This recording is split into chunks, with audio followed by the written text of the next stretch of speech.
आज नहीं तो कल अयोध्या में भव्य राम का मंदिर बनेगा अवश्य। तो दीपावली का भव्य उत्सव का कार्यक्रम हमने अयोध्या में किया था।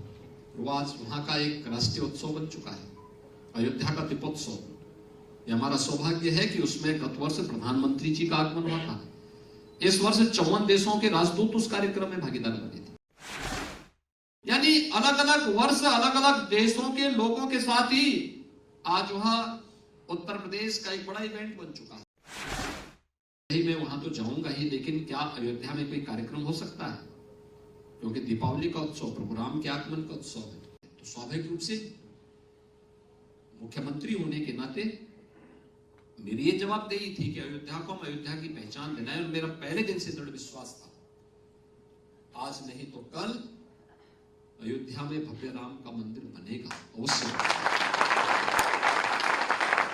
मोदी जी के रहते हुए बनेगा, हम लोग इस बात पर पहले दिन से दृढ़ विश्वास करते थे। और याद करिए, जब 2017 में हम लोग आए थे तो दीपावली का भव्य उत्सव का कार्यक्रम हमने अयोध्या में किया था। वो आज वहां का एक राष्ट्रीय उत्सव बन चुका है, अयोध्या का दीपोत्सव। ये हमारा सौभाग्य है कि उसमें गत वर्ष प्रधानमंत्री जी का आगमन हुआ था। इस वर्ष 54 देशों के राजदूत उस कार्यक्रम में भागीदार बने थे। साउथ कोरिया की फर्स्ट लेडी उस कार्यक्रम में भागीदार बन चुकी है। फिजी और मॉरिशस से जुड़े हुए राजनयिक उस कार्यक्रम में भागीदार बन चुके हैं। यानी अलग अलग वर्ष अलग अलग देशों के लोगों के साथ ही आज वहां उत्तर प्रदेश का एक बड़ा इवेंट बन चुका है। अयोध्या के दीपोत्सव कार्यक्रम के बारे में जब चर्चा हुई तो तब अयोध्या में इंफ्रास्ट्रक्चर भी ऐसा नहीं था।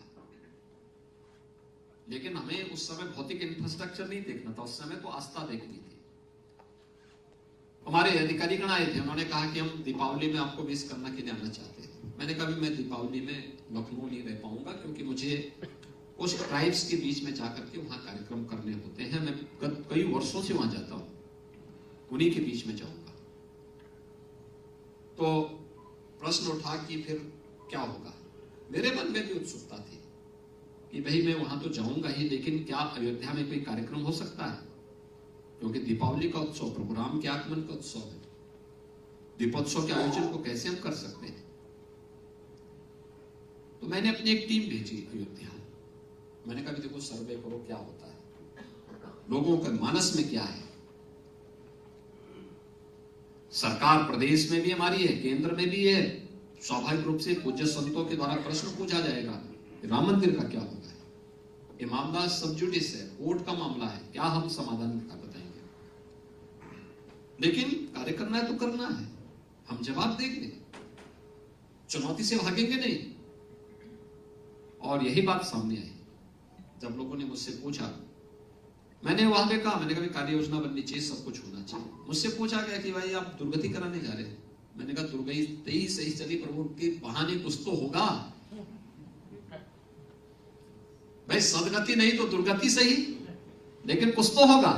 लेकिन ऐसा तो नहीं है कि हम तटस्थ बने हैं। और दीपोत्सव का कार्यक्रम किया, सबने उसको स्वीकार किया, बहुत अच्छा कार्यक्रम हुआ। मीडिया ने उसको हाथों हाथ लिया, पहला प्रयास।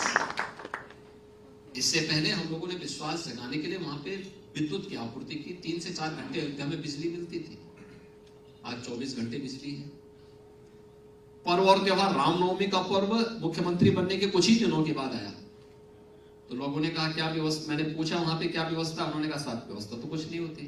हमने कहा भी वहां लाखों लोग आएंगे, क्या करेंगे? कहा साहब लाखों तो नहीं, लेकिन हजारों में लोग आते हैं, भीड़ भाड़ होती है। तो हमने कहा घाटों की सफाई कर दीजिए और पेयजल की व्यवस्था करिए, किसी श्रद्धालु को दिक्कत न हो। यहाँ से प्रारंभ होता है, स्वच्छता के अभियान से, फिर बिजली की आपूर्ति से, फिर गली और मोहल्लों की सफाई से। ये क्रम चलता रहा।